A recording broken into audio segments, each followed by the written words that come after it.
Hace más de 120 años se inició una saga de maestros. Desde entonces hemos acumulado saber generación tras generación. Y hoy lo hemos recogido en un campus único. Más de 1.200 metros cuadrados de instalaciones. 10.000 metros cuadrados de bodegas. Un edificio abierto al conocimiento, la enseñanza y la investigación. 350 plazas para profesionales y estudiantes, con salas especializadas, incluyendo bodega natural, laboratorio sensorial, espacio show cooking, sala de corte.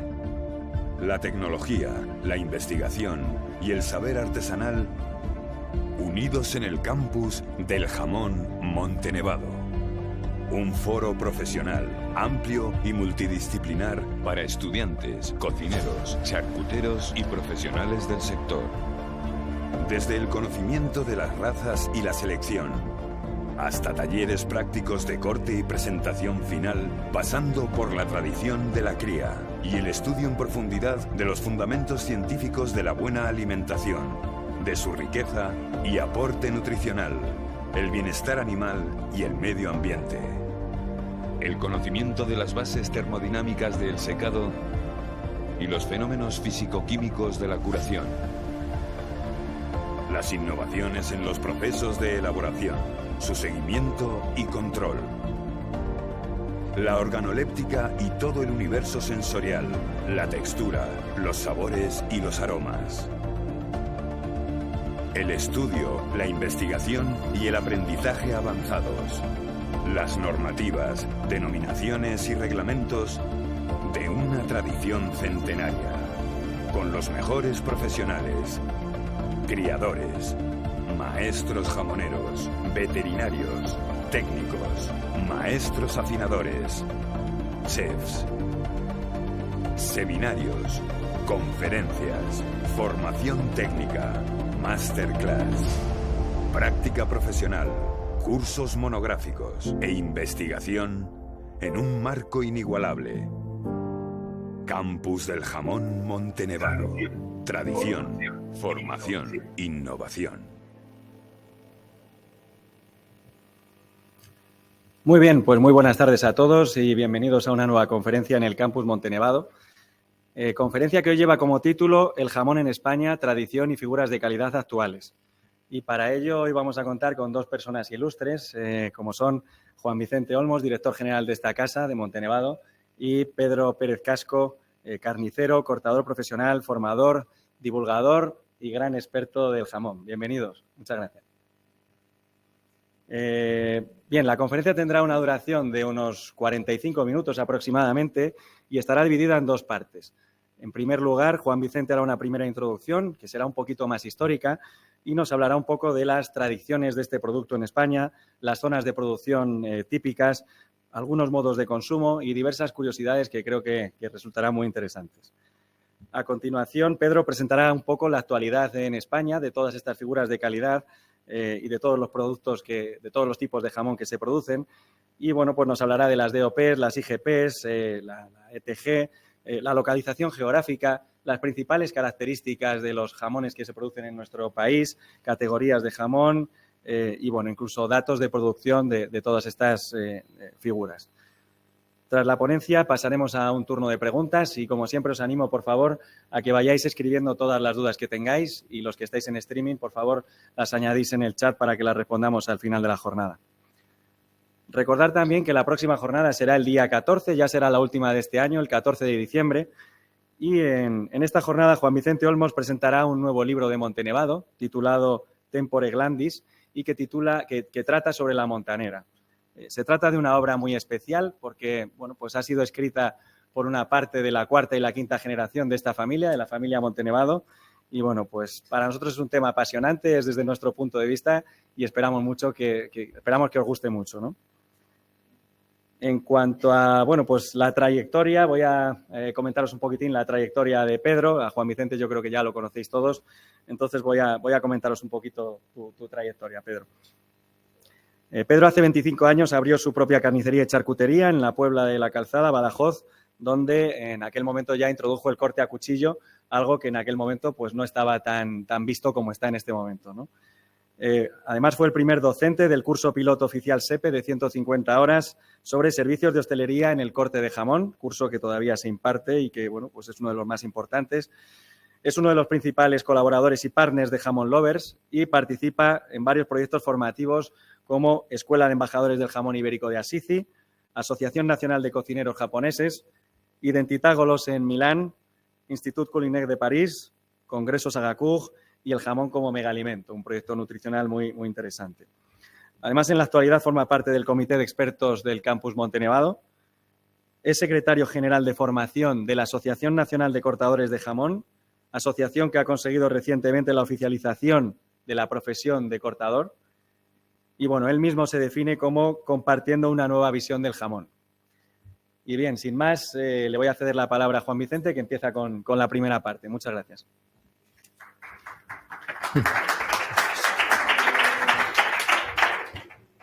Me voy a poner el tiempo para controlar un poco e intentar hacer rápido algo que ha sido muchos siglos de historia. Y bueno, sobre todo hoy la jornada, lo que nos interesa es lo que nos va a exponer Pedro. Pedro es un gran profesional de la formación del jamón, que además tiene la característica, como nos ha dicho Alejandro, de conocer el producto desde el terreno, desde el suelo, de verdad. Por su trayectoria como charcutero y como cortador, pues nos puede hablar del jamón de verdad conociéndolo, que no todo el mundo lo puede hacer así. Con lo cual será muy interesante. Yo creo que es fundamental conocer, parece mentira, pero en nuestro país el consumidor y muchos profesionales todavía no conocen bien las diferencias entre los tipos de jamones de nuestro país, lo que es un serrano, lo que es un ibérico, porque cuando se llama serrano, cuando no se puede llamar serrano y es curado solo, cuando es bellota, cuando no. O sea, creo que todo esto es bastante sencillo cuando lo conoces, pero bueno, realmente, bueno, Pedro lo explica muy bien y creo que va a ser muy interesante. Yo quiero hacer un pequeño repaso a cómo ha evolucionado el jamón en nuestro país, porque realmente cuando nos hablan de la historia del jamón, nos hablan de los jamones cerretanos y de los jamones cántabros que hablaban los romanos cuando llegaron a España, pero tampoco sabemos mucho de ese tipo de jamones, ¿no? Entonces, bueno, realmente, ¿por qué surge el jamón en toda Europa, en todo el mundo? El jamón curado simplemente es una forma de conservar la carne mediante la salazón. Parece mentira, ahora nos parece mentira, pero antes si matabas un cerdo o te lo comías pronto o se estropeaba. No había otra forma que conservarlo que mediante la salazón. Y por eso es cuando surge la tradición de salar. Y realmente no es salar jamones, aunque también se salaban jamones, pero lo habitual realmente era salar cochinos. Cuando hablamos de Dulcinea muchas veces nos citan a Dulcinea que tenía la mejor mano para salar jamones. No, lo que dicen es que tenía la mejor mano para salar puercos. ¿Por qué? Porque se salaban los puercos enteros, se salaba el cerdo entero porque había que conservar toda la carne. Estamos hablando hace la Edad Media, siglo XV, incluso hasta el siglo XVII lo encontramos y era frecuente que a la canal se le quitara la cabeza, se le quitaba el espinazo y las costillas para facilitar la salazón y todo esto se salaba. Esta canal salada se llamaban tocinos. O sea, cuando hablaban de tocinos, hace 300, 400, 500 años, se referían a la canal, a la media canal entera, sin el espinazo, que se salaba aparte, no es que se tirara, por supuesto, y sin las costillas, que también se salaban o se adobaban aparte. Y todo esto era el tocino. Y claro, cuando del tocino, o sea, de toda la media canal salada, pues ¿cómo lo llamaban? Pues pernil de tocino. Por eso oímos hablar en obras antiguas del pernil de tocino y decimos, ¿por qué pernil de tocino? Pues por eso era el jamón de tocino, que era la canal, la media canal entera. Y esto es un poquito la historia de... Aquí se me ha cambiado una...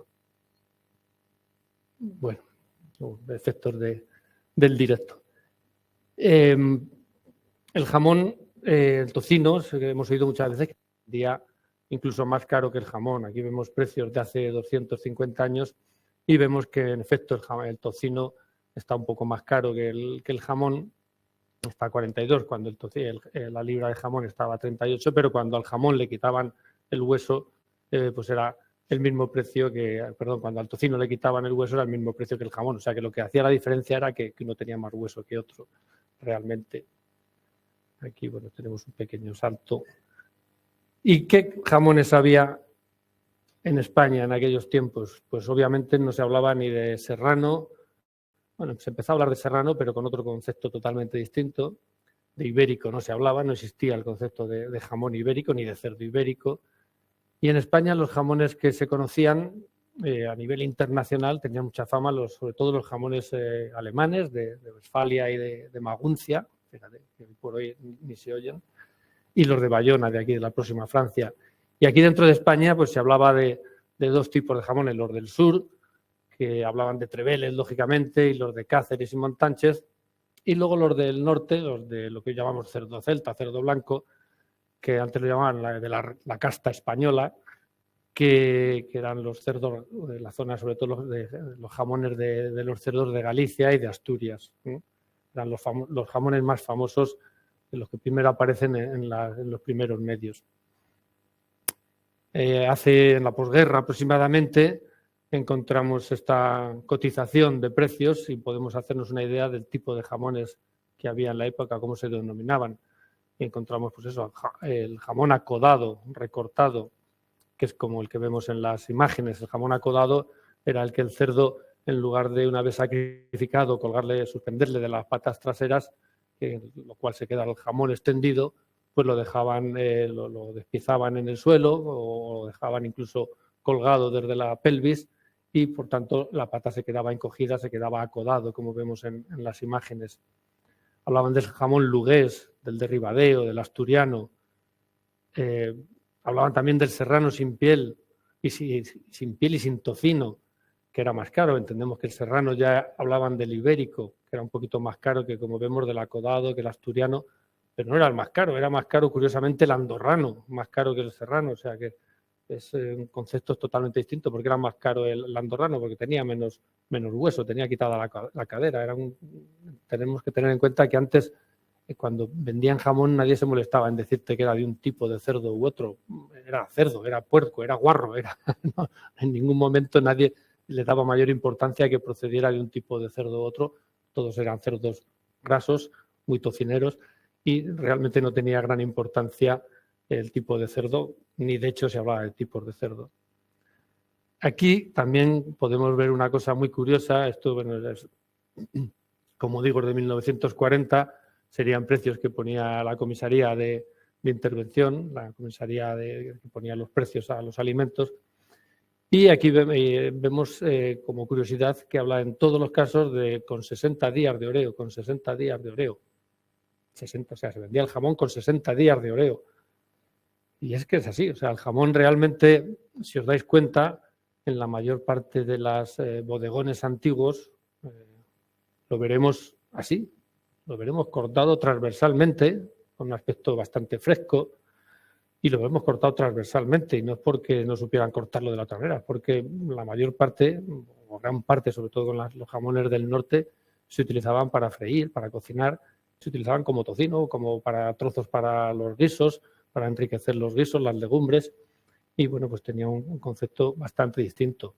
Incluso con el jamón ibérico, que hoy nos parece increíble, ya te digo que no se llamaba jamón ibérico todavía, pero las pocas referencias, porque también es otra cosa difícil encontrar referencias a cómo se consumía el jamón antes, es algo prácticamente imposible. Lo encuentras en documentos como en este concreto de 1928, en que una misión americana pues viene a España a hacer fotos y bueno, pues entrevistan a una jamonera en Montánchez y bueno, pues hay un pequeño reportaje de cómo se hacía el jamón y cómo explica ella, Juanita, la jamonera, cómo hacía el jamón y cómo luego va saliendo el moho, primero el moho blanco, luego el verde, luego el moho que es como bichines que corren. No podemos imaginar lo que era. Y bueno, pues en este documento, por ejemplo, encontramos que los jamones se empezaban a curar a final de año, en diciembre, y que en mayo era cuando estaban en su punto. O sea, con 6 meses era cuando estaban en su punto óptimo y que convenía no dejarlo más. Y que como mucho dejarlos hasta diciembre siguiente, aunque ya se ponían pajosos. O sea, estamos hablando de que el jamón se comía con 6 meses o con un año como mucho. O sea, que habría de todo, obviamente, pero bueno, de lo poco que encontramos apunta en esta dirección. Como digo, el jamón, prácticamente todos los bodegones lo encontramos cortado transversalmente. Es muy difícil, tengo alguna imagen de alguno cortado longitudinalmente, que no sabemos muy bien todavía de qué siglo es y de qué época, pero bueno, estamos trabajando en ello. ¿Y cómo se comía el jamón? Porque con 6 meses, ya digo, se utilizaba, como digo, muchas veces para enriquecer guisos, pero si consultamos las recetas, sobre todo, que aparecen en las obras, sobre todo en las hemerotecas y en libros de recetas, en libros de gastronomía, pues lo más frecuente es encontrar el jamón dulce. El jamón dulce era un furor. O sea, el jamón lo que hacían, una vez salado el jamón, con 30, 60 días, incluso recién salado muchas veces, se desalaba un poquito y se cubría con sal y, bueno, cada uno con su receta, perdón, con sal, con azúcar, y se metía al horno y se asaba y se comían las carnes, se compraban las lonchas en las pastelerías como algo exquisito. O sea, era la forma de consumir jamón, pues una de las más habituales. De hecho, siempre que encuentras alguna referencia que el consumo del jamón o cómo cortan el jamón, nunca sabes si están hablando de jamón curado o jamón ya cocido.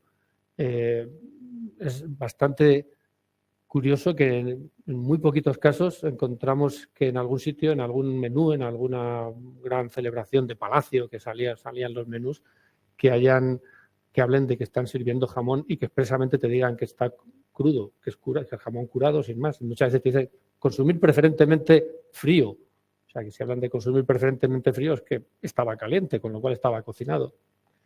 Y podemos pensar que a lo mejor en el jamón, el ibérico, aunque no lo llamaran ibérico, en el jamón que hoy llamamos ibérico, del cerdo ibérico, aunque antes fuera el cerdo negro, el guarro extremeño, pues que no sería así.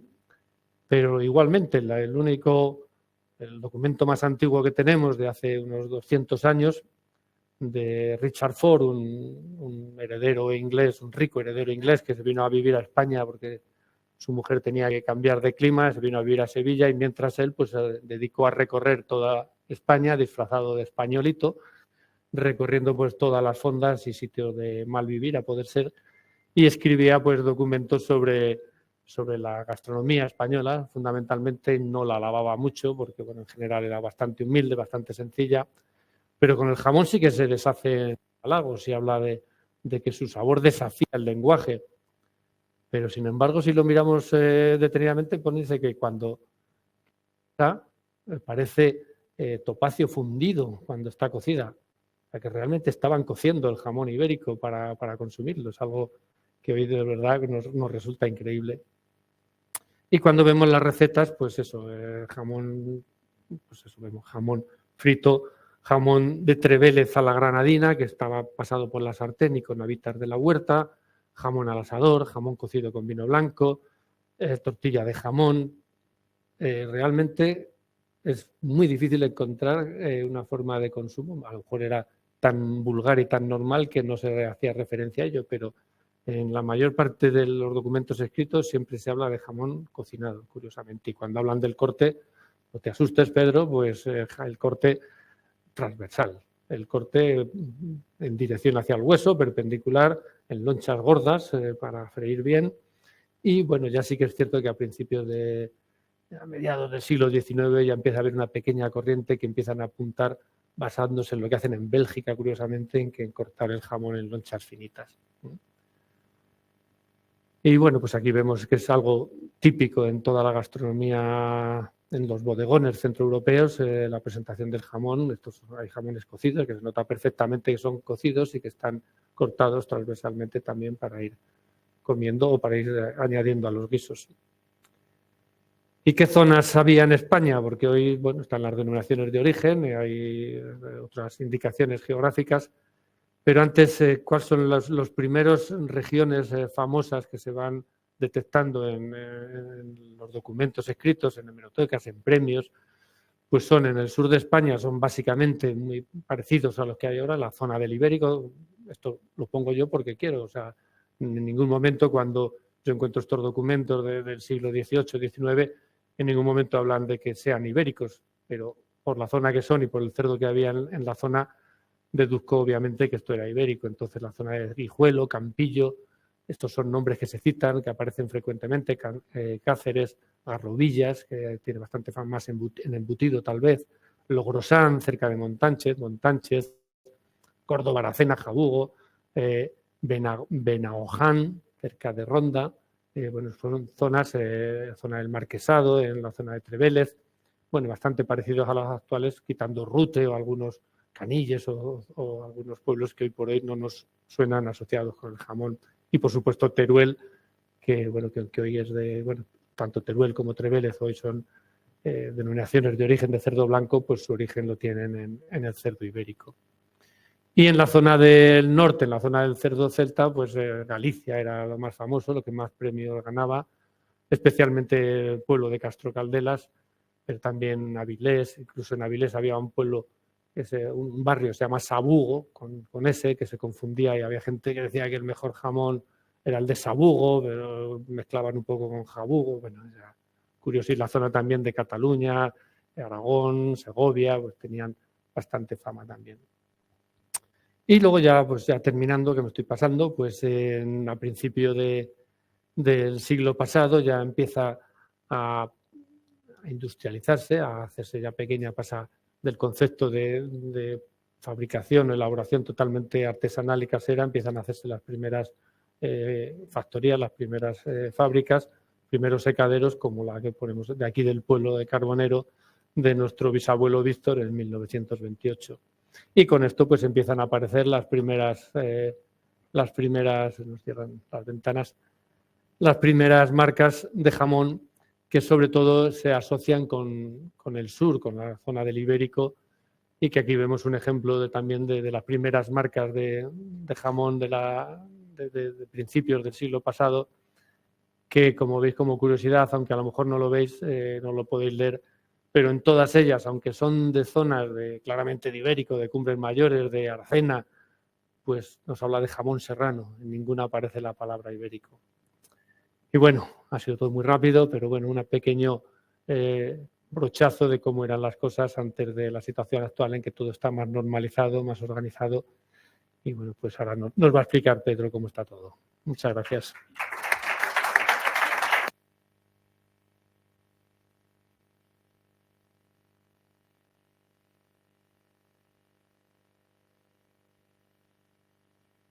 Buenas tardes a todos. En primer lugar, agradecer al Grupo Montenevado la confianza de haberme otorgado el reconocimiento de poder estar hablando de los jamones de España aquí en este foro tan importante que es el Campus del Jamón.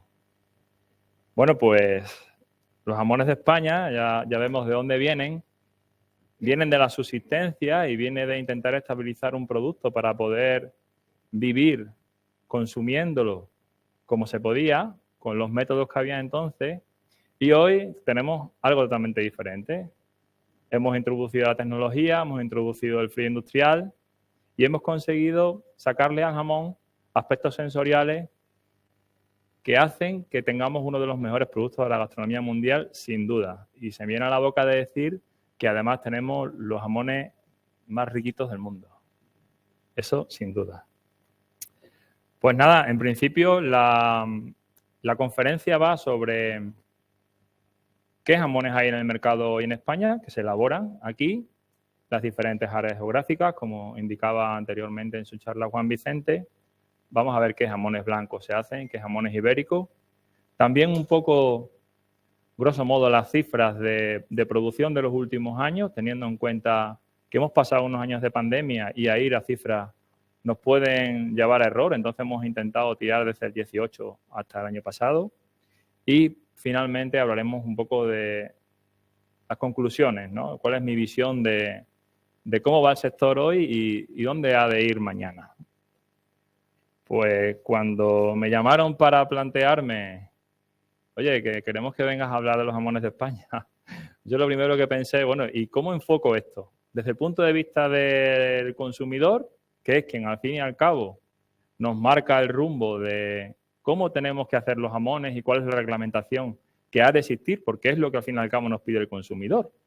Y con respecto a eso nos vamos moviendo, o si por el contrario tenía que enfocar mi cita pues con cómo ve el jamón nuestro sector. Yo soy parte del sector. También Alejandro lo decía, eres parte del sector, pero tienes la posibilidad de comunicarte con personas que son los clientes que día a día vienen a mí, tanto en eventos como en la tienda, y me van diciendo un poco, me van indicando de cuáles son sus inquietudes, qué piensan del jamón que tienen delante y qué pienso yo. Y en esa diferencia entre qué piensa el cliente y qué sé yo y qué pienso yo del jamón, pues llego un poco a lo que os muestro ahora, ¿no? A esta diapositiva en la cual os invito a que veáis un jamón rodeado de identificaciones. El cliente lo que ve es la parte central. El cliente se fija en el jamón. Sin embargo, el sector en lo que se fija es en toda la reglamentación que hay alrededor de ese jamón. Donde yo quiero llegar con esto es que quizás el sector tenga que poner las herramientas necesarias en manos de los prescriptores, que somos los que estamos en contacto con esos clientes, con ese consumidor, para que logremos que esa reglamentación que hay alrededor del jamón, el cliente la pueda entender. Y así generarle la expectativa real y así pueda, una vez consuma el jamón, terminar satisfecho y volver a intentar consumir el mismo. En ese campo, en esa unión de prescriptor o sector y consumidor, este foro, este campus del jamón, tiene sin duda alguna una importancia grandísima, porque solamente si somos capaces de intentar que esos prescriptores sepan dos aspectos más de cada una de las piezas que se pueden vender hoy en cualquier punto de venta de España, harán que la satisfacción del consumidor sea mayor. Simplemente porque la expectativa del consumidor cambia cuando yo le educo y soy capaz de intentar aclararle qué hay detrás de cada una de esas etiquetas que veis y de identificaciones del jamón. Pues bien, los tipos de jamón que hay en España dependen de cómo están identificados los cerdos. Y en España hay cerdos blancos y cerdos ibéricos. Están englobados, y por eso hay globos, en blancos o ibéricos. He sacado del blanco una raza y la he puesto en el centro, porque es la única raza de cerdo que combina tanto para blanco como para ibérico en sus productos transformados. Cerdos blancos hay de diferentes razas, son todos de origen europeo. Tenemos el Landrace, Larguite, Duroc, Petrén, también se utiliza dentro de lo que es la elaboración de jamón. Y hemos sacado el Duroc, que es una raza de cerdo blanco. Y como veis a vuestra derecha tenéis en negro lo que es el cerdo ibérico. Y ahí hay diferentes estirpes. Tenemos el retinto, tenemos el entrepelado, tenemos el lampiño, el torbiscal, que son los más utilizados. Y esos cerdos dan origen a otro tipo de jamones, a los jamones ibéricos. Muy importante para las personas que son consumidores que entiendan que el Duroc, aunque valga como raza de cerdo que da origen a los jamones ibéricos y a los jamones blancos, es una raza de cerdo blanco. Porque existe mucha controversia al respecto. Mis clientes y las personas con las que coincido no dejan de decirme que el Duroc es un cerdo blanco. Conclusión, que aquí no hay medias tintas.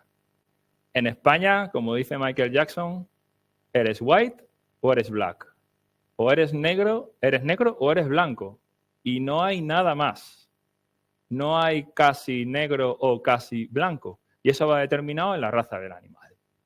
Y esta lámina es muy importante, es muy significativa, para que las personas que intentan llevarnos a ese límite entre el negro y el blanco hagan pensar que los consumidores están comprando algo que realmente no lo es. Pues bien, una vez ya hemos aclarado el contexto de qué es un cerdo blanco y un cerdo ibérico, pasamos a la categorización de los jamones que se elaboran en España. Esa categorización pues va un poco determinada por diferentes aspectos. No solamente la genética del animal, sino la alimentación que recibe ese animal, además de la raza, el sacrificio, dónde se sacrifica, en qué fecha se sacrifican esos animales, dónde vive, cómo se maneja, en qué lugar de la geografía se cría, el método de elaboración y la zona de elaboración. Esos son solo algunos de los aspectos que determinan los tipos de jamones que se elaboran en nuestro país, en España. Pues bien, pasamos ya a lo que es el jamón de cerdo blanco. Los jamones blancos en España se elaboran de diferentes formas y tenemos 3 figuras de calidad diferenciada, que son la DOP, la IGP y la ETG, denominación de origen protegida, identificación geográfica protegida y especialidad tradicional garantizada. Tenéis jamón de Trevélez al sur, en el este tenéis Serón y arriba más al norte tenéis otro jamón que es el jamón de Teruel. En el centro os he situado el sello de la especialidad tradicional garantizada que da origen a los jamones serranos, no porque estén localizados en Madrid ni aquí cerca, aquí en Carbonero, sino porque se elaboran en cualquier punto de la geografía nacional. Y además falta una última parte, que es el jamón curado blanco, que también, al igual que la ETG, se puede elaborar en cualquier punto de España. Y ahora pasamos a pormenorizar qué tipos de jamones blancos se elaboran aquí. En una parte tenéis la calidad diferenciada, que son figuras de calidad europeas, y a la derecha podéis ver la calidad comercial, que está regulada a nivel nacional mediante un Real Decreto. Lo que es calidad diferenciada, como veis, tienen unos sellos europeos agroalimentarios que lo podéis ver en diferentes productos. Y en el caso del jamón blanco tenemos, en un lugar la ETG, que es una manera de hacer las cosas, ahora entraremos en él, la IGP de Trevélez, la IGP jamón de Serón y la denominación de origen protegida, en este caso la única de blanco, jamón y paleta de Teruel. Si proviene el jamón de un cerdo blanco y no tiene ninguna de las figuras de calidad diferenciada europea, ese jamón tiene otro aspecto que es el de calidad comercial. Y es ahí donde se engloban todos los jamones que no tengan esa calidad diferenciada y se denominarán jamones curados. Esa categoría entraremos ahora a pormenorizar, a hablar sobre ella porque genera mucha controversia, sobre todo en los consumidores, ¿no? Pues pasamos a la especialidad tradicional garantizada, que da nombre a los jamones serranos de España. Y leo exactamente cuál es el concepto de calidad diferenciada porque es muy importante.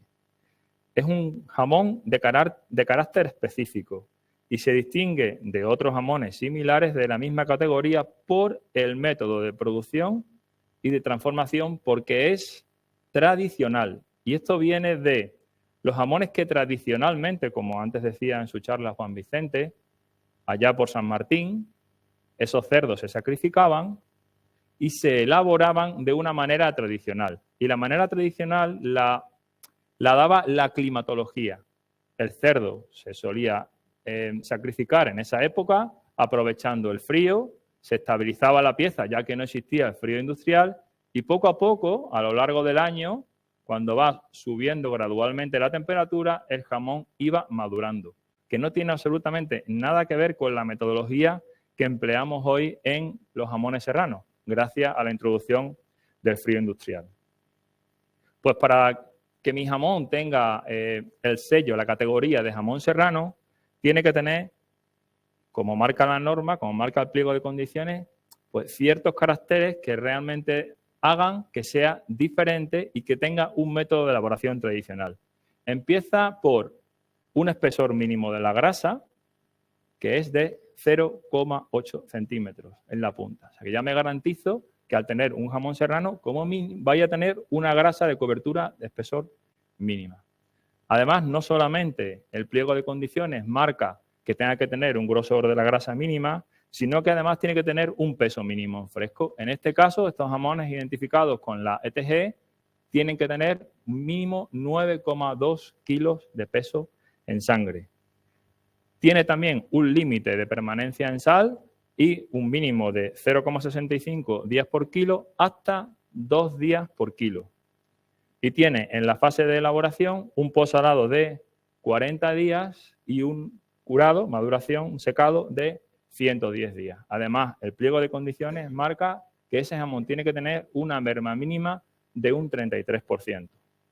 Los jamones serranos tienen una elaboración mínima de 7 meses, 210 días, y tienen 3 tipos de categorías. Tienen la categoría bodega, reserva y gran reserva. Los jamones bodega están entre 9 y 12 meses, los reservas están entre 12 y 15 meses y los gran reserva para todos aquellos jamones que tienen más de 15 meses de proceso de elaboración. La zona en la que se pueden, la zona geográfica en la cual yo puedo conseguir un jamón en fresco es toda Europa, toda la Comunidad Europea, y la zona de elaboración siempre será en España. Zona de producción Europa, zona de elaboración España. Esta sería la primera de las categorías de jamón blanco de España.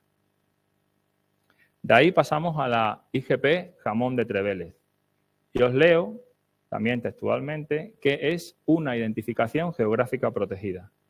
Es un producto que posee una cualidad determinada, una reputación u otra característica que pueda atribuirse a dicho origen geográfico. Pues veréis, en la zona de Trevélez, que es la Alpujarra Granadina, en Andalucía, en Sierra Morena, se hacen este tipo de jamones, certificados con la identificación geográfica protegida jamón de Trevélez.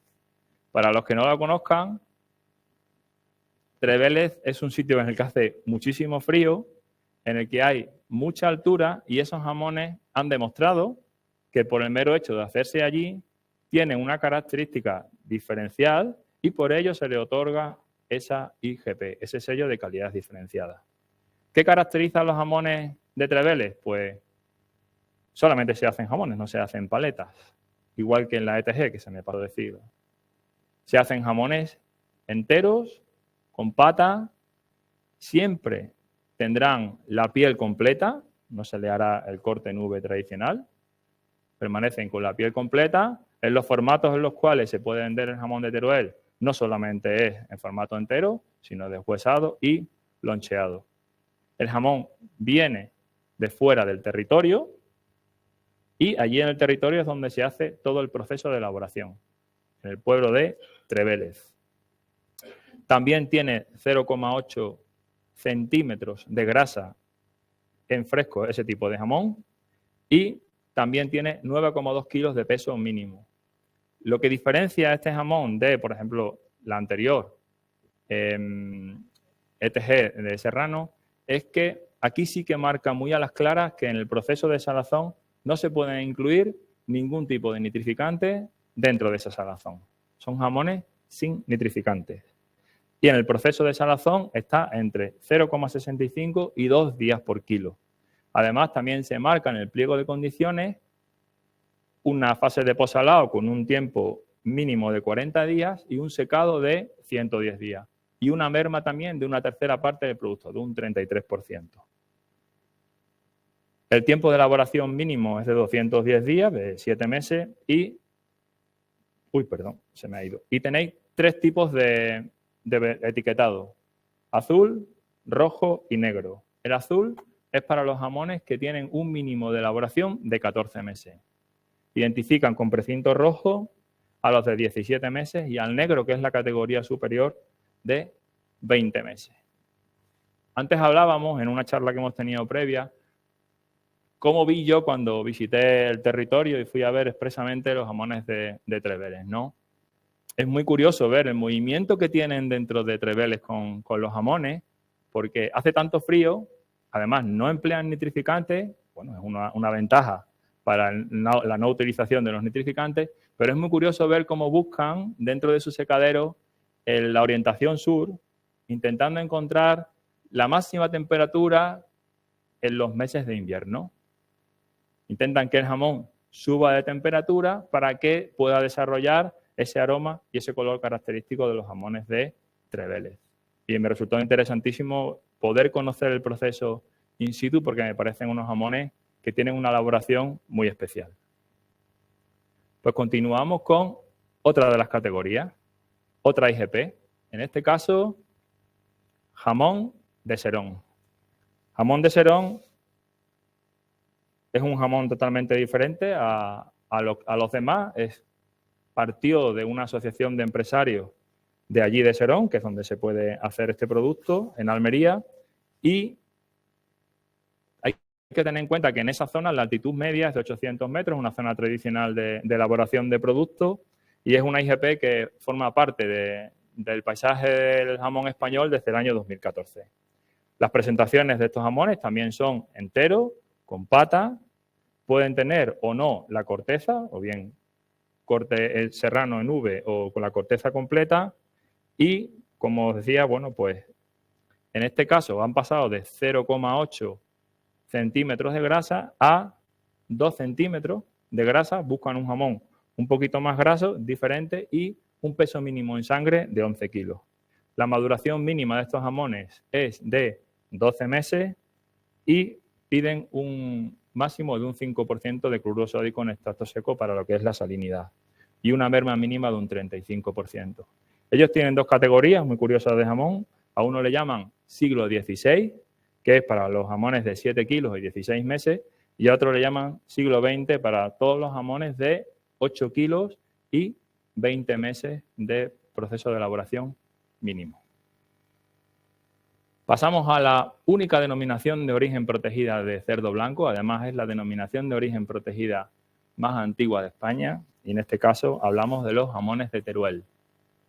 En la zona de Aragón, en Teruel, existe una denominación de origen y pasamos de nuevo a leer estrictamente qué es una denominación de origen.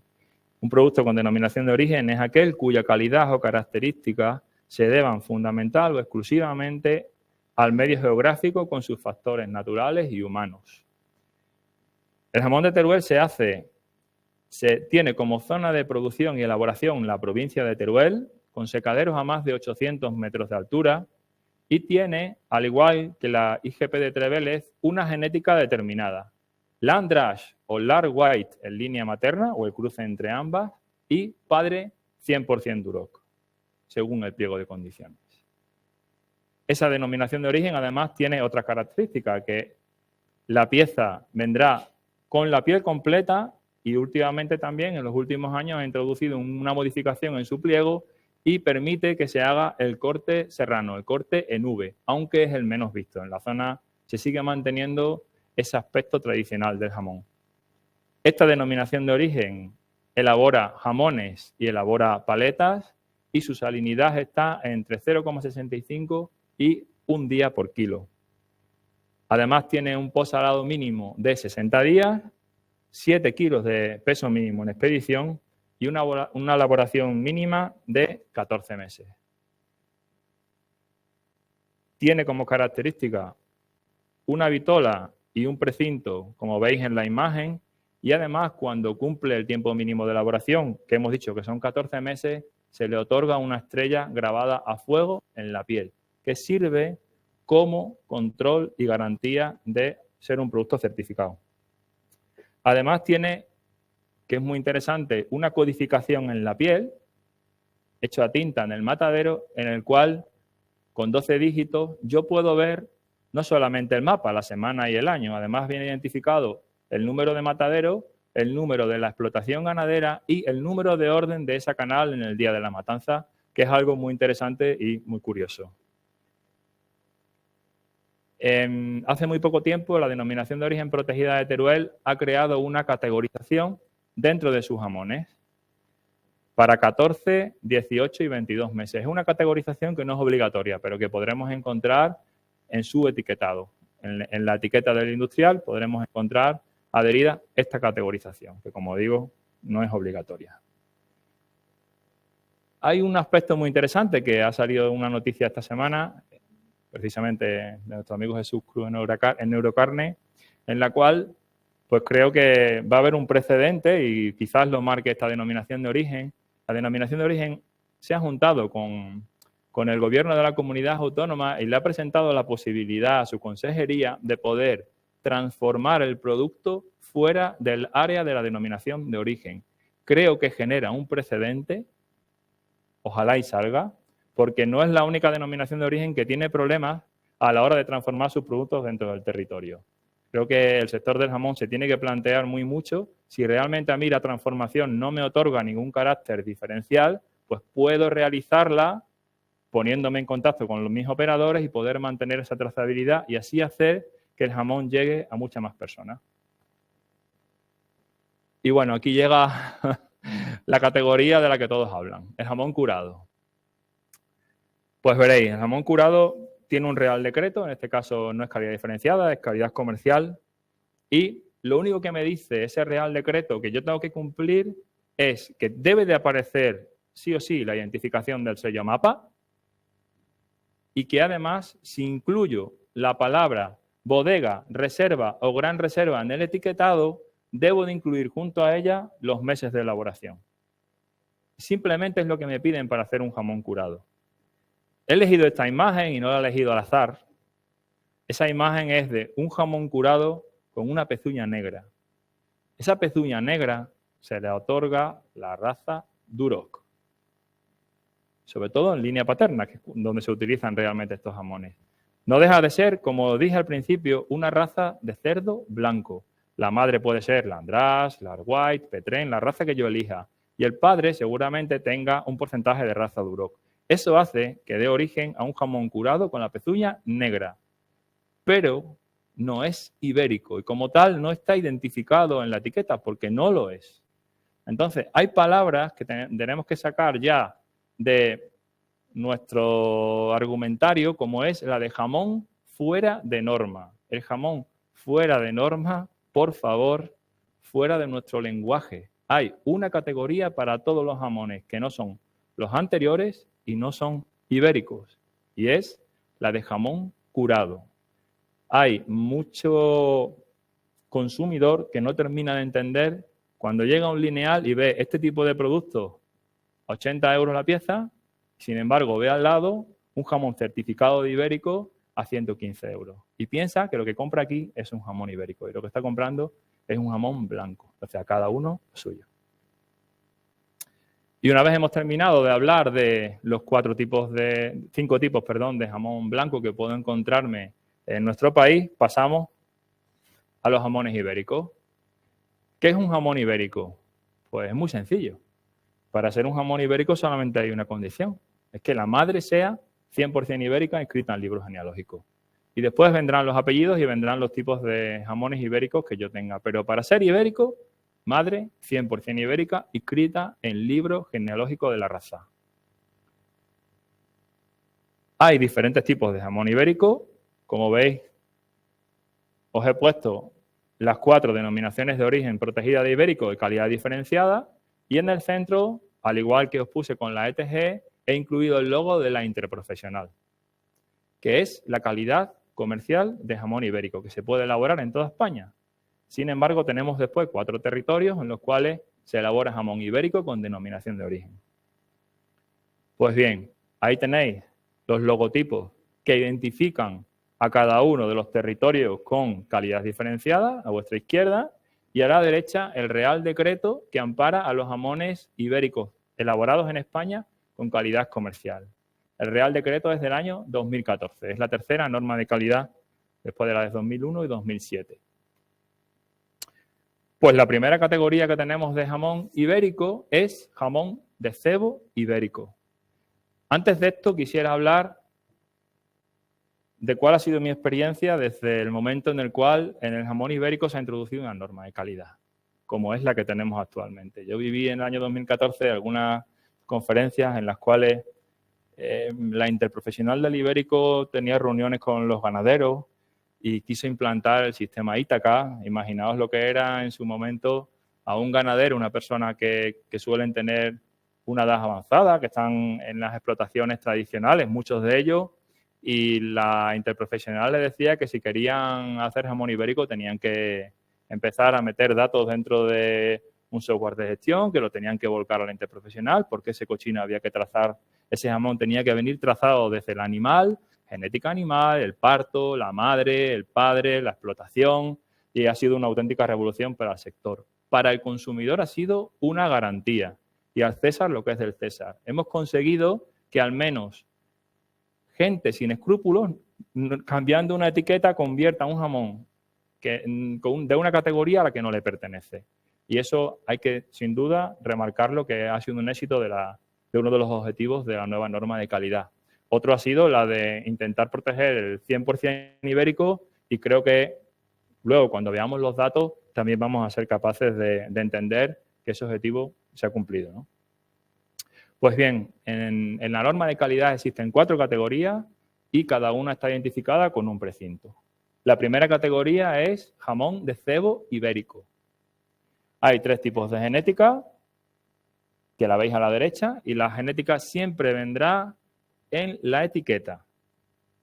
El precinto es de color blanco, pero no todos los jamones con precintos blancos son ibéricos.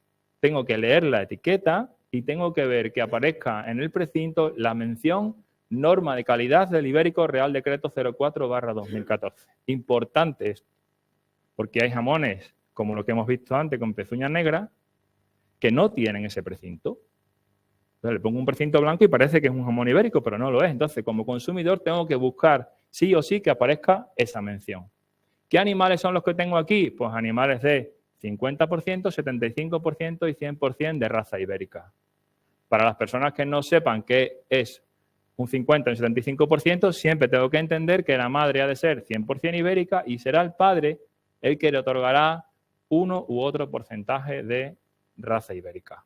Si el padre es 100% ibérico del libro genealógico, tendré un 100% ibérico. Si el padre es Duroc, que por eso era lo de los globos, tendré un 50% de raza ibérica, y si de ese 50% de raza ibérica en la siguiente generación vuelvo a cruzar ese macho 50% con otra hembra 100%, obtendré el 75% de raza ibérica. Estos son animales que viven en granjas, que tienen una disponibilidad de como mínimo 2 metros cuadrados por cada uno de ellos en la fase de cebo, y que se alimentan de pienso a base de cereales. En esta categoría, los animales tienen una edad mínima de 10 meses y además un peso mínimo en canal, 108 kilos para los 100% ibéricos y 115 kilos para los 50 y 75% de raza ibérica. La norma de calidad, muy importante, ha cambiado el hecho de no hacer alusiones a otros sistemas de producción, como puede ser la dehesa, dentro del etiquetado de estas piezas. La segunda de las categorías es de cebo de campo ibérico. Lo mismo, puedo encontrarme animales del 50, del 75 y 100% de raza ibérica, viven en parques, en el campo, al aire libre, y parte de la superficie puede estar cubierta, sobre todo para intentar introducir ahí todo lo que es el pienso. En esa parte tenemos los comederos con pienso, tenemos un parque abierto y el animal se mueve. También puede alimentarse no solamente de pienso, sino de hierba, si es que en la época del año en la que están alimentándose esos animales en libertad existe hierba, como es en esta época. La diferencia entre un cebo y un cebo de campo no solamente está en dónde vive, sino en la disponibilidad de terreno. Aquí tenemos un mínimo de 100 metros cuadrados por animal y también 108 kilos y 115 kilos, 108 para los ibéricos del 100% y 115 para los 50 y 75%. La tercera de las categorías de norma de calidad de bellota ibérico, que ampara a 50 y 75% de raza ibérica. Igual, tiene un precinto rojo, norma de calidad del ibérico. ¿Dónde viven estos animales? Pues estos animales viven en la dehesa, no en el campo, solamente en la dehesa. Decía que es la dehesa, pues bueno, aquí hemos tenido una conferencia del compañero José Manuel Jiménez que nos enseñó muy a las claras cómo es la dehesa y cómo es la montanera y cómo se manejan los animales. Es justo ahora, cuando los animales permanecen en montanera, salen con un peso de 92 kilos, permanecen 61 días en la dehesa, comiendo única y exclusivamente hierba y bellota, y allí tienen que reponer 46 kilos. La montanera tiene una entrada a los animales del 1 de octubre al 15 de diciembre y una salida de la montanera del 15 de diciembre al 31 de marzo. La dehesa, pues para los que no lo sepan, un ecosistema único, increíble, que además está situado en la zona de la que yo vengo, de Extremadura, y que tenemos que conservar. Cuarta de las categorías, exactamente lo mismo que la anterior en cuanto a lo que es manejo.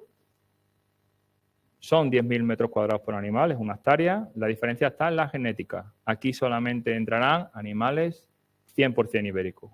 Y aquí sí que se puede utilizar la mención pata negra dentro del etiquetado. Eso es importante. ¿Cómo sé yo cuántos animales caben en cada una de las explotaciones? Pues bueno, hay un sistema SIGPAC, una foto con un rega, que es la que tiene mi finca. Mi finca tiene un número, ¿no? Se le echa una foto satélite y vemos qué superficie de árboles quercus sombrean esa finca. Dependiendo de la superficie, así será el número de animales que yo pueda criar dentro de esa montanera. ¿Dónde se crían los animales ibéricos que elaboramos en España? Pues en norma de calidad, tanto en la península, en toda la península ibérica, tanto en España como en Portugal.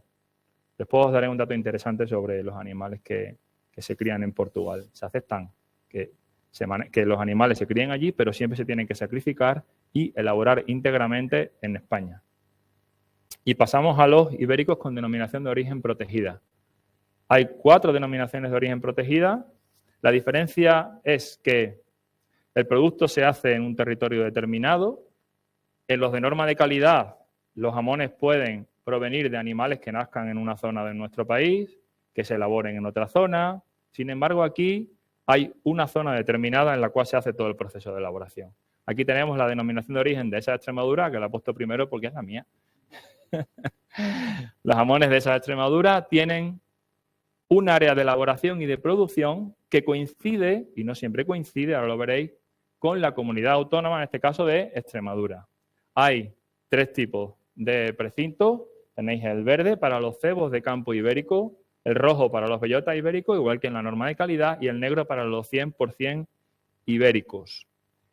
Actualmente, en la montanera que tenemos ahora, esta es la primera montanera en la cual de esa Extremadura solo hará de bellota 100% ibérico. Y desde hace 2 años, desde el verano de hace 2 años, Extremadura solo certifica 100% ibérico en la categoría de cebo de campo. El precinto rojo, los que hay son los que están ahora mismo en producción y se terminará. Es una categoría que va directamente, ya una denominación de origen que va directamente a apostar por el 100% ibérico.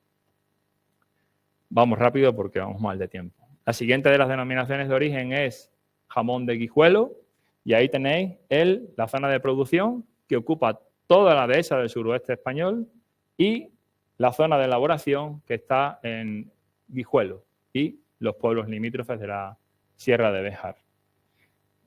Esto es interesante que lo sepáis porque es una denominación de origen, pero que no coincide porque los que realmente le hemos puesto fronteras a la dehesa hemos sido nosotros. La dehesa no tiene fronteras. Somos nosotros los que hemos partido la dehesa en territorios. Territorios para las personas, pero no para los animales. Entonces, se pueden criar en toda esa zona los cochinos que den origen a la denominación de origen protegida Guijuelo. ¿Qué caracteriza esta denominación de origen? Bueno, pues para mí que es un jamón más dulce, más suave. El de Extremadura, que es el anterior, que es el que es de mi tierra, pues un jamón un poquito más persistente. Antes hablábamos de por qué este jamón es más dulce y bueno, fueron los primeros que industrializaron el sistema del ibérico y quizás ese frío industrial haya hecho que tradicionalmente hayan otorgado menos días de sal. Tiene también 3 precintos para el cebo de campo en 75 y 100%, el bellota del 75 y el negro para el 100% ibérico. Tenéis que tener en cuenta que en el ibérico de denominación de origen no existe ni el 50% de raza ibérica, ni existe la producción en intensivo, porque no le otorgaría ningún carácter diferenciador. La tercera denominación de origen protegida, y es la última en introducirse dentro del ibérico, aunque parezca mentira, es jabugo, porque esta denominación de origen protegida antes era jamón de Huelva y ahora se denomina jabugo. Ahí tenéis el área de cría, el área de producción y el área de elaboración. En la Comunidad Autónoma de Extremadura, también en Andalucía, en este caso no es como Guijuelo, que sí que cogía las dos Castillas, y en la zona de Sierra de Aracena y Picos de Aroche tenemos un jamón que es totalmente diferente, como bien decía Juan Vicente, en una zona tradicional de producción. Aquí tenemos el precinto, es monocolor, ellos solamente elaboran jamón de bellota 100% ibérico. Lo han tenido claro desde el principio, una vez cogieron el relevo de la denominación de origen anterior, jamón de Huelva. Y la cuarta y última denominación de origen protegida de ibérico, los Pedroches, también coincide el área de producción y el área de elaboración. Tenemos en la Sierra Norte de Córdoba, en una zona de encinar no tan viejo como puede ser en la zona de Extremadura, de donde yo vengo, pero sí una continuidad muy grande en esos encinares y unos pastos que realmente son divinos para la cría y engorde de estos animales. También apuestan únicamente por el 100% ibérico, como jabugo, pero ellos sí que pueden certificar en la categoría de cebo de campo. Y hay un dato muy interesante en la denominación de origen protegida de los Pedroches, que es la carga ganadera en cebo de campo, que son 12 cerdos por hectárea, en contrario de lo que es la norma de calidad y el resto de denominaciones de origen que permiten 100 metros cuadrados por animal. En este caso, marcan 12 cerdos por hectárea. Pues ahora pasamos a los datos, así levemente. Tenemos los datos de elaboración de jamón blanco en España, que se miden por toneladas, es un dato que la fuente es ANICE, y aquí sí que mezclan paletas y jamones. No existe un dato de unidades de jamones, pero sí que son toneladas. 306.000 toneladas. Aquí vemos esa curva del COVID, 2019-2020, y que bajaron hasta 300.000, pero estamos por ahí, ¿no? En cuanto a lo que son las 300.000 toneladas de producto curado. También os pongo los datos de la ETG, jamón serrano, que están aquí, sí que son piezas de jamón. 18 millones en el 2018, ha bajado un poquito también en el COVID hasta 15 millones y otra vez se ha vuelto a recuperar casi hasta los 19 millones de unidades de jamón serrano. Y ahora vamos a la IGP de Treveles, que los datos son de producciones mucho más pequeñas, evidentemente, el territorio es más pequeño y están en torno a 190.000 en el 2018. Ellos no sufrieron con el COVID en cuanto a lo que fue la certificación, subieron hasta 210.000, 185.000 y ahí vemos una recuperación bastante buena en los dos últimos años, en torno a 240, 270.000 jamones certificados. La denominación de origen protegida de Teruel también está en unos números parecidos, 250.000 de jamones, tuvo ahí en el 2020 un repunte hasta los casi 350.000 piezas y esto es 250.000 de jamones que está muy bien para una denominación de origen pequeñita como Teruel. Y las cifras del ibérico que nos muestran muy a las claras qué es lo que puede crecer más, que es el producto que se hace en intensivo, el de cebo ibérico. Hay mucha demanda de producto y a un precio que sea equilibrado y es un producto que cada vez se vende más y cada vez están cambiando más producciones de blanco a producción de ibérico intensivo. Están en torno a los 4.700.000 jamones.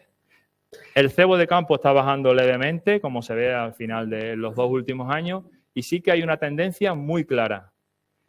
El precinto rojo, el jamón de bellota ibérico, en tanto el 50 como el 75% de raza ibérica, empezó subiendo hasta el año 2018. Y ahí vemos cómo se empata con el 100% y lo que va bajando el precinto rojo, evidentemente va subiendo el negro, porque la capacidad que hay en la dehesa es la que hay y eso no se puede modificar.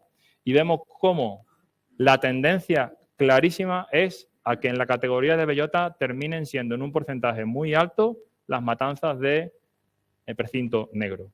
Ahora, si os fijáis en la gráfica de la derecha, podéis ver cómo el porcentaje de precintos blancos, de verdes y de rojo y de negro, es significativo en norma de calidad. Y si voy para atrás, perdón, ahí voy para adelante, un fallo. A ver, que va con retardo. Ahí. Tenemos los números de la siguiente categoría de ibérico, en este caso de esa de Extremadura. En torno a los 35 40.000 jamones por año. Pero muy importante la gráfica que vemos a la derecha. Hay una clara demanda de productos 100% ibéricos. Y aquí está ese cambio del que os hablaba en esta denominación de origen, que va a intentar amparar o va a amparar solamente la categoría 100% ibérico. Guijuelo, pues ahí lo tenemos con 95.000 piezas certificadas de jamón y que es un 50% rojo, un 50% negro en la categoría de bellota y ahí vemos aproximadamente un 20% de cebo de campo. Es quizás la denominación de origen que más demanda y más apueste por el 75%, en este caso porque no hay posibilidad de hacer 50% en denominación de origen. Los siguientes datos que os traigo es el dato de Jabugo, perdón, que se ha vuelto a ir, ahí, que como hace solamente una categoría, pues tenéis en torno a los... Ha pasado de los 30 a las 40.000 unidades certificadas por año, se ve que va con una creciente subida y posiblemente veamos a Jabugo con muchas más piezas certificadas en los próximos años, también influenciada por el área que tiene de producción y de la entrada de grandes industriales dentro de esa denominación de origen. Bueno, y ahora pasamos a los Pedroche. Ha pasado de estar en la franja de los 20 y algo mil, 24.000 piezas certificadas, a el año pasado tener casi 35.000 piezas. Una subida creciente en una denominación de origen también que tiene un territorio pequeño. Solo hace 100% ibérico y ahí veis la cantidad que tiene en cebo de campo y en bellota. Y para terminar, dos conclusiones rápidas. Que esta es la parte que un poco lo que yo veo del sector, ¿no? Como bien decía Juan Vicente. Pues para empezar lo del lenguaje. Tenemos que cambiar el lenguaje, ¿no? Que hablábamos de fuera de norma, fuera del lenguaje. E intentar comunicar de otra manera, sobre todo por parte de los prescriptores, hacia los consumidores. Importantísimo. Y cambiar ciertos lenguajes que hay tradicionales en nuestro sector que deberíamos de modificarlos para que los nuevos clientes entiendan mucho más lo que es el sector porcino. Por supuesto, la prescripción. Ya os lo he dicho, para mí es importantísimo. Es mucho mejor que este tipo de foros y cualquier formación esté enfocada al prescriptor y que el prescriptor sea el que después multiplique ese conocimiento al consumidor. Importantísimo la sostenibilidad. Ya sabemos lo que está pasando con la Agenda 2030 en Europa, la implantación dentro del sistema porcino.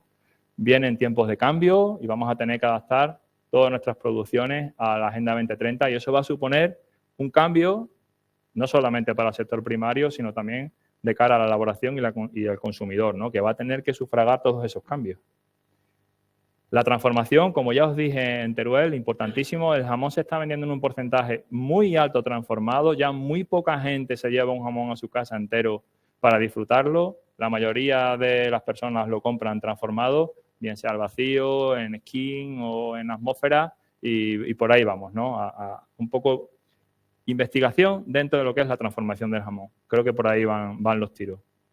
Os he puesto la palabra Duroc por lo que os decía antes, ¿no? El consumidor no termina de entender muy bien qué pinta la palabra Duroc dentro de un jamón blanco y se lo lleva directamente al ibérico o piensa que ese jamón es algo más porque tenga la palabra Duroc, pero no lo entiende. Entonces, pues quizá llegue un momento en el que habrá que intentar cuantificar el porcentaje de Duroc dentro de los etiquetados como ya ha pasado con el ibérico en la norma de calidad.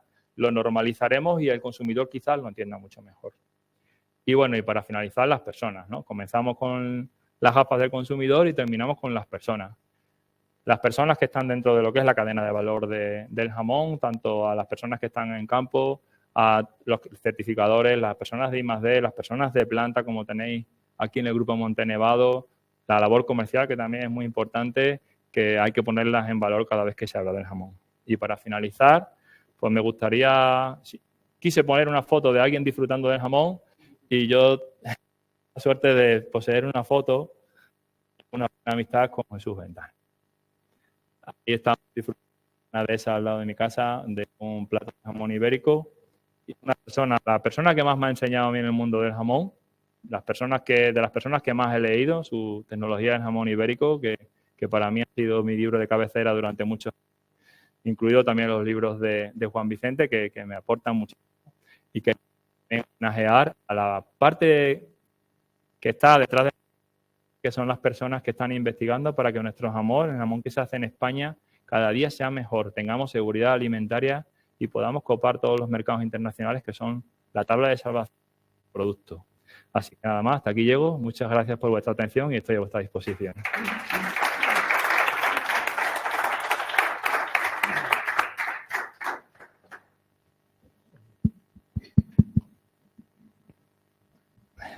Bueno, muy interesante, Pedro, como todo.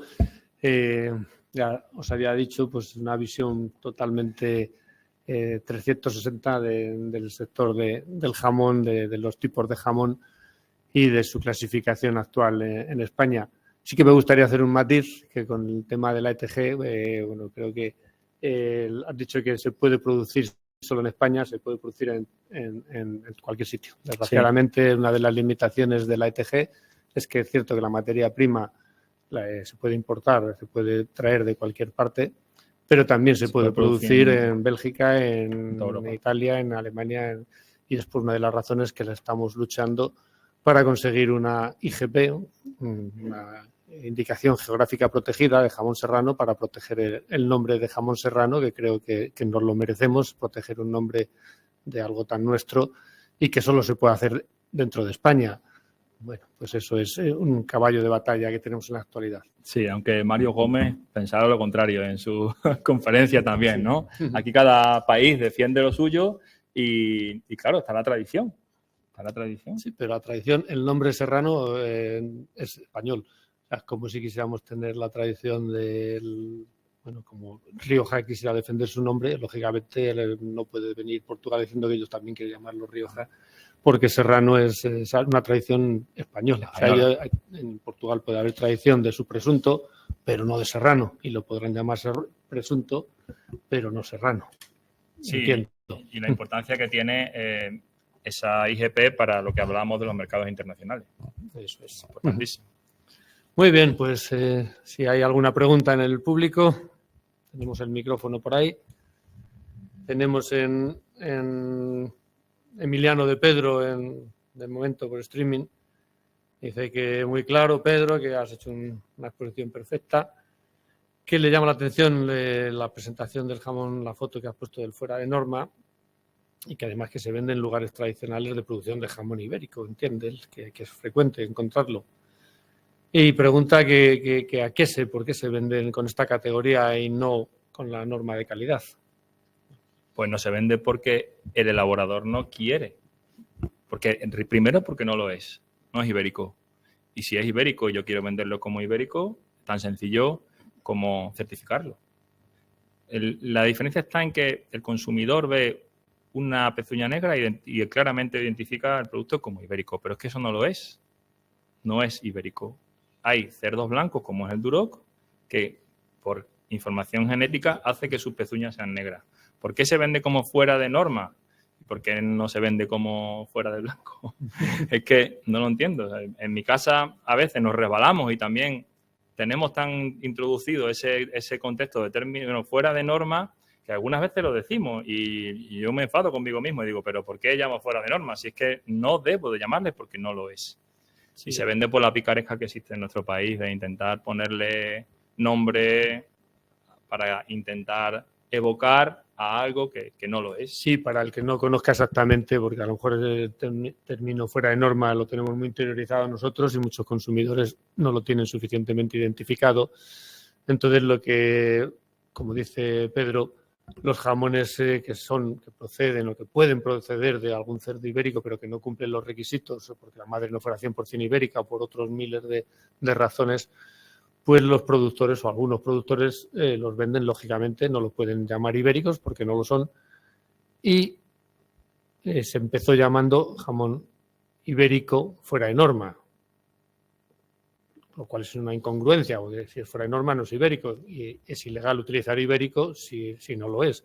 Con lo cual, al final, la cosa se fue quedando en fuera de norma, insinuando, y para en el sector y en los profesionales consideran que un fuera de norma es ese tipo de cerdo que podría tener un porcentaje de raza ibérica o que no, pero que no cumple los pesos, que no cumple las edades o que no cumple la genética y, por tanto, no cumple la norma y no se puede etiquetar. Solo por respeto a quien lo hace bien, cumple y certifica, no podemos llamarle nunca ni fuera de norma ni nada parecido. Si yo tengo un SEAT y le pongo una pegatina así delante que de una estrella, no lo convierto en un Mercedes. Entonces, fuera de norma. Black or white.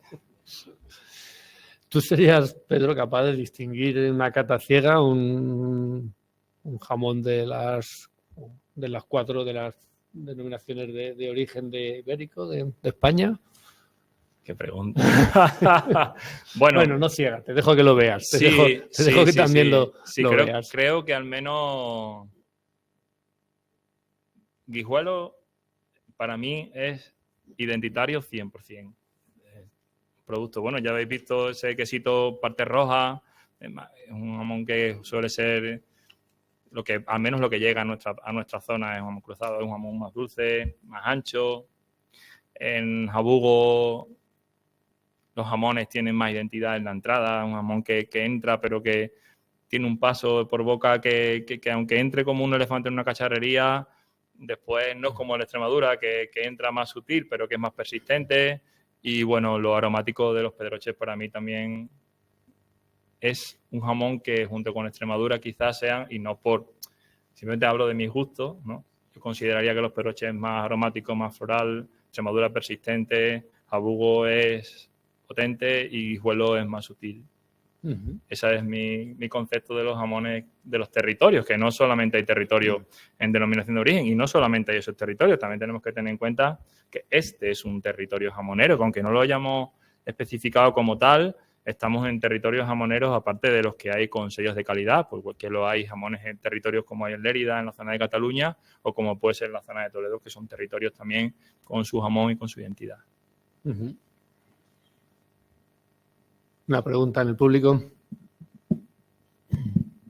¿Qué tal, Pedro? Enhorabuena por la charla. Creo que ha sido magnífica y muy clarificadora. ¿Por qué tú has dicho antes que se había avanzado mucho en la norma del ibérico en estos últimos años, tanto desde el punto de vista del sector primario como desde la industria y, bueno, clarificando todo mucho y haciéndolo muy transparente, ¿no? ¿Por qué crees que en lo que es la restauración y en los puntos de venta todavía las denominaciones no son las correctas, todavía no se hace todo de una manera adecuada? Primero, ¿por qué crees que ocurre? Y segundo, ¿qué harías para solucionarlo? Bueno, no será porque no hay información, lo que no hay inquietud. No hay ningún tipo de inquietud y además no hay sanción. Aunque hay un gran desconocimiento.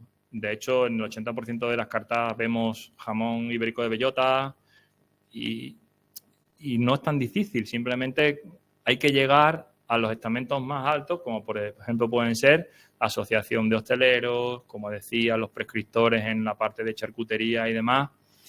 Queda un largo camino. Lo que te decía de la norma que ha traído ventajas, yo he sufrido en mi carne estar en una industria y ver cómo cambiaban las etiquetas de un jamón a otro, lo he visto yo. Y hoy me alegro que exista estas garantías, sobre todo para el consumidor y esa identificación para el consumidor. Y creo que el consumidor, aunque le falta mucho para aprender, está un poquito por delante de los prescriptores. Porque parece mentira que el consumidor esté mucho más informado gracias a las nuevas tecnologías y a todo lo que nos ofrece, en este caso, la interprofesional de una app en la cual yo puedo ver mediante un precinto un montón de información. Y veo que el sector, como es el mío, ¿no? Un sector muy tradicional también, no se pone las pilas. ¿Por qué no se pone las pilas? Pues porque no hay nadie que nos empuje a ello. ¿Quién nos tiene que empujar? El consumidor. El consumidor tiene que exigir cada vez más. Y nunca hemos tenido tanta información y de tan fácil acceso como ahora. Y es una pena que sigamos viendo en nuestro país productos identificados de una manera que no tienen nada que ver con lo que se ponen en la mesa o en un envase, en el caso de un prescriptor de una charcutería. Muy bien, ya que tengo el micro en la mano voy a hacer la última y ya lo paso. ¿Por qué, en tu opinión, por qué crees que va creciendo el precinto negro y se va reduciendo el rojo? Y también, ¿por qué crees que se ha ido reduciendo la producción del verde? Pues mira, el negro en detrimento del rojo creo que es una moda. La gente identifica claramente el 100%, la bellota al 100%, la bellota al 100%. Lo que me parece extraño es que, teniendo en cuenta que esa moda también hace que el cliente que viene buscando un bellota quiere un jamón con vetas, después se coma un jamón 100% ibérico.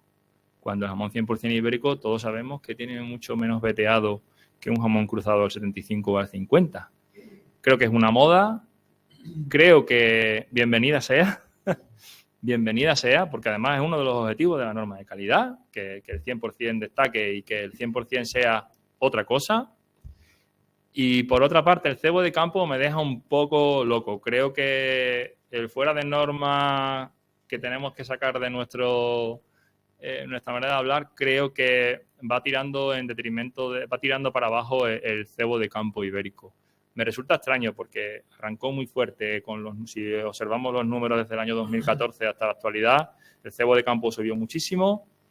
Ahora no sé por qué, está bajando en los 2 últimos años, no sabría decirte el por qué, pero se ve reflejado en todos los sitios. Sin embargo, en las zonas en las que yo estoy, se busca mucho un precinto verde y se valora un precinto verde en detrimento de un blanco.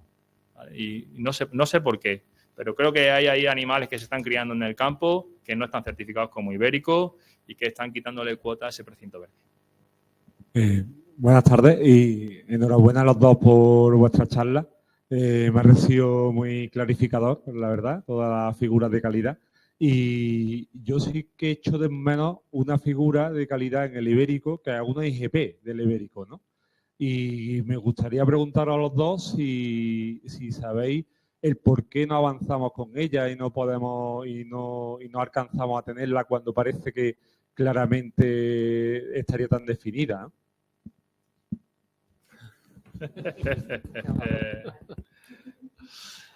Bueno, la verdad es que llevamos bastante tiempo trabajando en las asociaciones, por eso, porque consideramos que es fundamental. Estamos un poco lo mismo con la normativa del ibérico como con la ETG. O sea, ahora mismo se puede hacer un jamón ibérico en cualquier parte del mundo y desgraciadamente encima lo que es peor, casi se puede llamar ibérico a cualquier cosa que no lo sea, porque no está regulado. O sea, que quitando en España, que está muy regulado, pero resulta que en Bélgica podían hacer, y en Estados Unidos, como ya sabemos, y en China podrían hacer jamón ibérico sin ningún tipo de regulación y sin ningún tipo de control, incluso hasta cierto punto, no sé si incluso aunque la genética no fuera ibérica. Bueno, pues llevamos tiempo trabajando, hemos intentado buscar distintas figuras de calidad. Parece que la IGP, Bruselas ya nos ha dicho que perfectamente aceptaría una IGP, que entra perfectamente dentro del campo, que por la reputación de producto asociado a nuestro país, que clarísimamente se concedería. Pero bueno, somos un sector muy atomizado, complicado, con muchos intereses y bueno, pues hay sobre todo otras figuras ya persistentes de calidad que ven una amenaza que pues lo que ahora mismo ellas pueden ser la figura predominante y que tener más brillo, más resplandor, pues que lo puedan perder de alguna manera.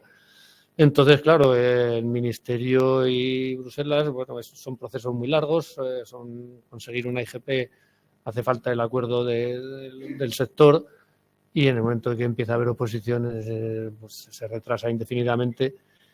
Y claro, si no nos ponemos de acuerdo de partida, pues va a ser muy difícil. Es una pena porque yo creo que a todos los industriales del país, creo que a todos, nos interesa. O sea, que realmente es algo que debería ser un asunto de prioridad nacional, el defender el nombre del ibérico. Y bueno, creo que habría que hacerlo y bueno, pues por intereses particulares que muchas veces ni siquiera son de los industriales jamoneros, que son de otras entidades superiores, puede ser difícil avanzar. No sé si tienes alguna...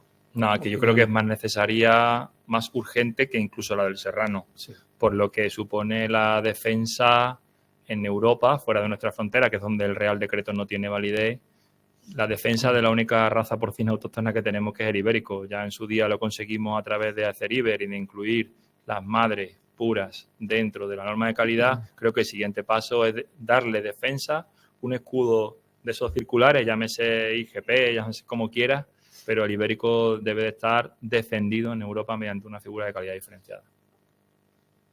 Tenemos otra pregunta de streaming.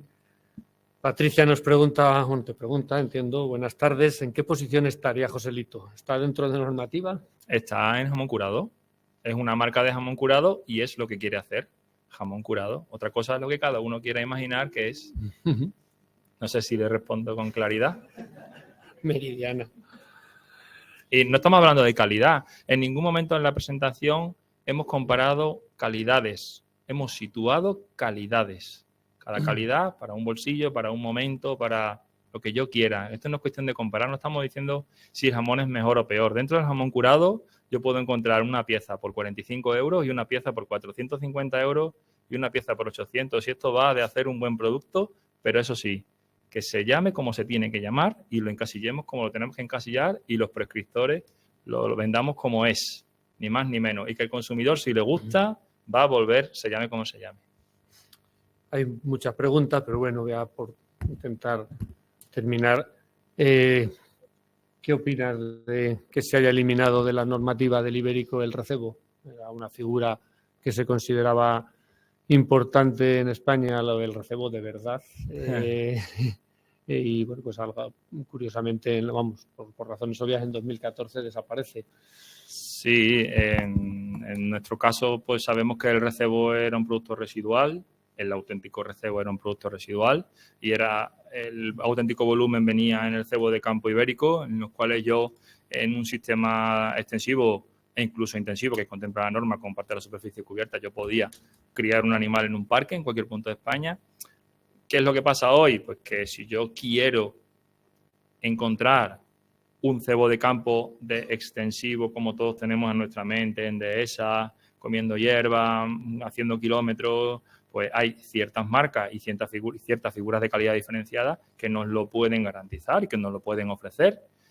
Yo no lo echo de menos, para nada lo echo de menos. Lo que echo de menos es que a futuro una de las cosas que debería de la norma, poco a poco, que ahora hay otros fuegos que apagar, pues sería que saque o diferencie dentro de lo que es el precinto verde, que incluye explotaciones intensivas y extensivas, sepamos diferenciar, bien mediante Ítaca o cualquier otra herramienta, cuáles son los jamones de cebo de campo que compro de una categoría y de otra. Creo que va un poco por ahí. Bueno, pues hay más preguntas, pero ya se ha acabado el tiempo, o sea que muchas gracias, Pedro, por estar con nosotros y a todos vosotros por estar hoy con nosotros. Muchas gracias. Gracias. Hasta luego.